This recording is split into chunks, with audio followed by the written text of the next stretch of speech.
Well, thank you, Madam Speaker. I would love to have more time to be able to debate this trade agreement in Parliament. I think it's really important to have these discussions so that Canadians can understand the implications of these agreements. You know, I'm glad to see that the investor-state dispute settlement portion of this trade agreement has been eliminated.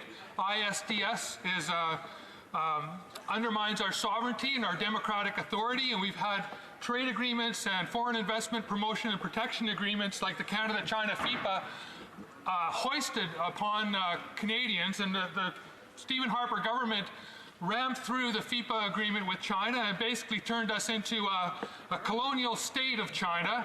And I think that Canadians need to understand better what investor state means to our democratic authority.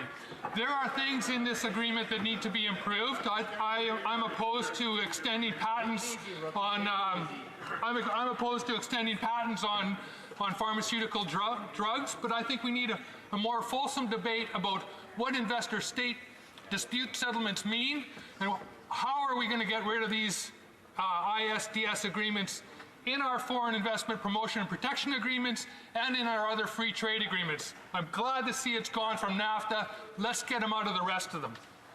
The Honourable Government House Leader. Madam Speaker, the discussion does not end here. What we are suggesting is to have this legislation actually referred and sent to committee.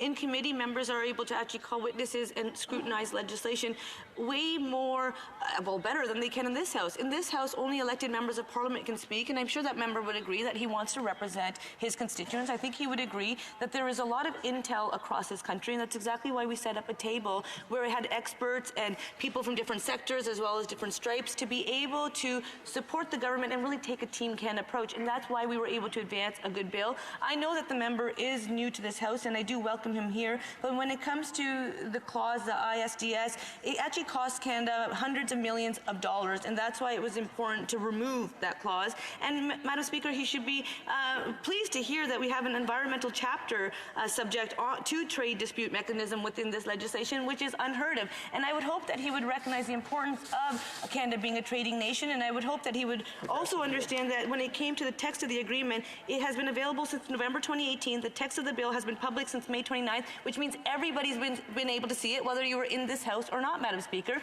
It's been more than available for Canadians. Let's move this to committee. Thank you.